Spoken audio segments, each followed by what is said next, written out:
3, 2, 1, go.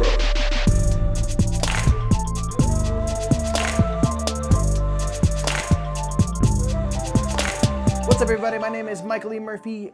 I am here with another board game highlight, and this time we're talking about an oink game. Deep Sea Adventure fits into a teeny tiny little precious box just like that. This is a really cool press your luck game for 2 to 6 adventurous divers who are going to be going hopefully deeper and deeper into the water in search of more and more valuable treasure. The theme over here says like, you're all a bunch of poor divers. You're just trying to get rich quick. So like, let's do something incredibly dangerous because it's better than like getting a jab. This one's really, really fun. This is a great one to play with even more people because the more people you have, you can jump and hopefully like get deeper into the water, but then life gets kind of difficult as soon as you start picking up treasure because the air starts running out and you become heavier, so it's harder to swim and life can get really tricky. And if you don't make it back to the surface with any loot, you lose all of it and you get nothing at all. For that whole round, you just pass out. So let's get down to the table, deep down into the water to take a look at Deep Sea Adventure. So on your turn, you're going to be basically rolling dice. These are special dice that only have 1, 2s, and 3s, a couple of D3s here. You're going to be rolling these dice, and basically as many spaces as you roll, like a 4 right here, you can go, if I was yellow, 1, 2, 3, 4 spaces down. Now you have a choice to make. I can either search this treasure and basically pick it up, or I can just hang out and try to get deeper. The deeper you go, the better and more valuable the treasure becomes. And when I grab it, I don't even get to peek at it, so you don't even know if you have anything worth having until you get back up to the top. So you can kind of decide what you want to do. Now, it really comes down to when you decide to turn back. So right now, I'm heading down, deep down in the water, and I can only choose to turn back at one point. It's a one-way trip. Once you decide to turn back to the sub, nothing can stop you. You can still pick up treasure on your way back, but you will be heading back toward the submarine. So it kind of really comes down to when do you decide to turn back? And basically, once people start grabbing treasure, the air is going to start running out. And so you also want to know when, do I have enough air to get back? I'm going to be laden down with treasure and stuff like that. So I decided to go there. Purple's going to go next. They are going to go 5 spaces. They're going to head down. They're going to choose to go down because we're at the top anyway. So we're going to go 1, 2, 3. If you come across another person, you get to now skip them and not count that toward movement. So this will be 4, 5. So I can get a little bit deeper now. And let's say that this person decided they want to grab this treasure. So they're going to put their treasure over here. Again, they can't peek at it yet. It's going to live over there with their stuff. And they're going to put a blank space here, denoting that the treasure has been taken. There's nothing there to grab. So now the next people are going to go. They're going to go like 2. This guy only gets to go here. Bummer for them. Next person's going to get to go 4, but they're going to get to go 1, 2, 3, 4 all the way down here because they get to skip a bunch of people. And then the next person's going to go 4, but it's going to bring them all the way down here because of those skips and so forth. So now when it comes around to purple again, a couple different things are going to happen. One, they're carrying some treasure, so it's going to start to reduce the air for as many ruins tiles as they have. So this is going to drop down by 1 from 25. Still plenty of air left, but every time they come around, it's going to start shrinking down. And especially if multiple people start getting treasure, it's going to start going down quicker and quicker. So they're going to have this, and now they have to decide, do I keep going deeper or do I turn back now? They say, like, as much people can skip, I can get really deep really fast. I'm going to keep going. They roll a 6, so this is going to be reduced by 1 because of the treasure they have. Again, every tile you have will slow you down by 1. So instead of a 6, they're only going to move 5, but they can go 1, 2, 3, 4, 5, and now they're way down here, and they say, I'm going to grab a second treasure. Again, they can't look at it, but they're like, I got so much treasure, it's stupid. They could, if they wanted, if they came back to a blank spot, drop some treasure. So if you're coming back and you land on a blank spot and you're like, dude, I gotta get quicker, and I have this low ranked treasure, I don't want to be stuck here underwater, they could always drop something. But since we're coming down here, they have to keep grabbing and we keep moving on. So on their next turn, since they have 2 treasures, they're going to drop the air by 2, and they're going to be slowed down by 2. So you can never get like 6 treasures because you literally would be immobile. You'll never be able to move.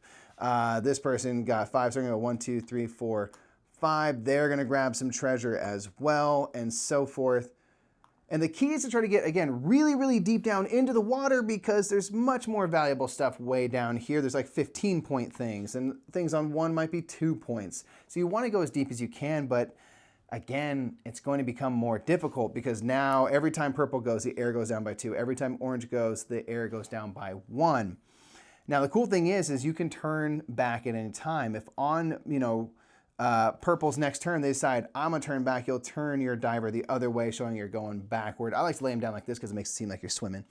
And now they're gonna try to make their way back. So if I rolled 3, I have 2 treasures, I only get to move 1, and so forth. Now, basically the round is gonna end when everyone makes it back up to the top, or if air runs out at the start of someone's turn. They said, well, that's it, air ran out.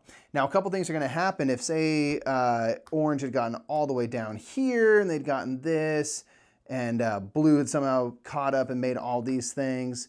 In fact, they had like a couple more along the way because they were real reckless.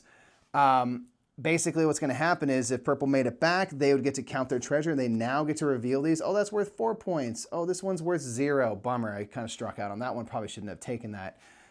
Yellow here, they made it. They're going to get 3 points. They have that. Now the treasure is safe. It no longer counts toward weighing you down or anything. And these folks that didn't make it out, basically all their treasure is going to get dumped at the very bottom. So like red here, say they didn't get it, theirs is going to go right here. Blue had a couple. The thing that's really cool is these get to stack up like this. And so now you get 2 treasures, and they only count as 1. So when you're counting air and stuff like that, it counts as only 1, but you might come up on like a bunch of stuff. So again, now we're even more tempted to go deep into the bottom. This will also go over here. So now we have some kind of treasure up there. We take all these people here. The person that was the furthest away from the submarine will become first player. All of these blank chips are going to get removed. And then we're going to scrunch everything up. So basically everything is going to shift upward. So now what was in the super deeps isn't quite so super deep anymore. And that's what I really love about this game, is that you are tempted to go deeper and deeper every single time. We're only playing 3 rounds, and so you want to get your treasure, and say in that first round, you didn't get anything. Now I'm like, I really got to kind of like make up for lost time. And now the deeps are only like this many spaces down here, so I can totally get there, right? Probably not. And that's one thing I really like about the game, is that like all good press your luck games, you should be tempted heavily into pushing your luck well beyond reason. I probably could just come down right here to the second level and grab something and dash back up and like get, some points and let everyone else go way too deep and stuff like that. But that's not how I roll. I'm a chaotic dude. I want this very bottom one. I know it's gonna be super valuable. I feel like I'm a good swimmer. I can totally make it. I don't care what the currents are. I'm gonna do it. And so it becomes tempting, because after the first round, you probably go a little too hard, but then all of a sudden the deeps are closer and you're like, well, I got about that far last time, I feel like, but that was only in the 3rd level. So now I can get to the 4th level. Let me try that again. And then inevitably it doesn't happen. And then the 3rd round, the deeps are even closer. So you're even more tempted to do it. But the air just runs out so fast. It just, especially when you're playing higher player counts, by the time it comes back to you, the air might be like 10 lower than when it was when you last went. So you're like, oh, I had a different feeling about the air supply here. We got Jim over there who's just going and not being very considerate of the rest of our air. And now I'm kind of in trouble. And again, do I like cut the treasure and run to make myself lighter and hopefully only keep the one tile that was like this 1-4. And I'm like, I'm going to bank everything on this. And then it's 15 points. Oh my gosh, that was such a great move, It's just fantastic. And the thing I like is that this thing packs down so small. When you get out onto the board, you can make this layout whatever you want, so long as it's clear that there's a single kind of path that you can go forward or backward on.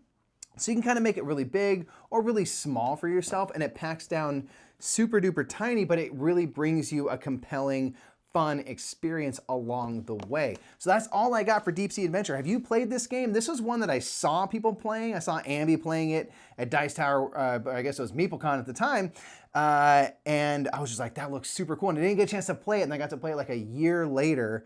And it was really, really fun. And I did horribly. I don't think I got any treasure. I kept just passing out in the water and having to be like fished out.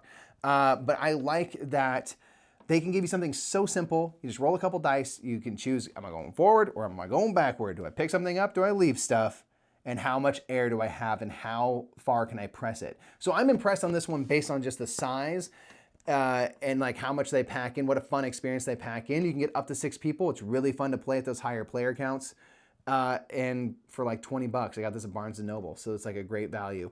Matthew Jude did a review of this and a couple other Oink games over on This Game is Broken, so you can find a card up here to go over to This Game is Broken. Give a subscription while you're there and check out Matthew Jude's thoughts on some of these Oink games. They put out really cool products. And that was Deep Sea Adventure. So again, we hope to play this live sometime just to see us flail about, swim and not swim. And we'll do that at some point really soon. But for now, that's it. That's all I got. Make sure to thumb this video up and tell a friend about it, especially if you guys all enjoyed this game. We'd love to hear your thoughts in those comments below. And for now, that's been Deep Sea Adventure. You've been hanging out on Board Game Highlight. Bye. Hey guys, I just want you to know that we have a Patreon and I'm hanging in here waiting for the next patron, so maybe you guys can help me out before I fall, because I don't have much strength, man. I might go down.